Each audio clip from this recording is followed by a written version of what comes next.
আজকে হচ্ছে শিবরাত্রি পূজা। তোমাদের সবাইকে জানাচ্ছি শিবরাত্রির শুভেচ্ছা অভিনন্দন। দেখো এখন রাত 8টা বাজে, মন্দিরে এসে দেখি এই অবস্থা। দিনের বেলায় সিনটা তো তোমাদের দেখিয়েছি, এখন হচ্ছে রাত্রের সিন।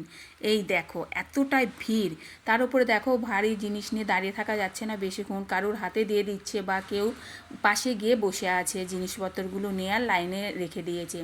এতটাই ভিড় হয়েছে, দেখতেই পাচ্ছ মন্দিরটা কোথায়, আমি কোথা থেকে করছি। এটা হচ্ছে রাস্তার মানে পাশে, লাইনটা কত দূর গিয়েছে দেখো, মাথায় মাথা দেখা যাচ্ছে। দূরের সিনটা অত ভালোভাবে তোলা যায়নি।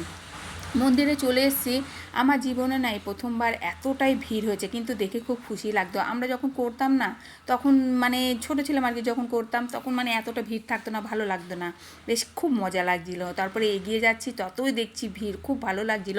কিন্তু এবার সিস্টেমটাও খুব ভালো করেছিল, 10টা করে লোক ঢোকাচ্ছিল, তারপর পুজো করছে, ওদের বের করে আবার 10টা ঢুকাচ্ছে, কোনো ধাক্কাধাক্কির সিন নেই।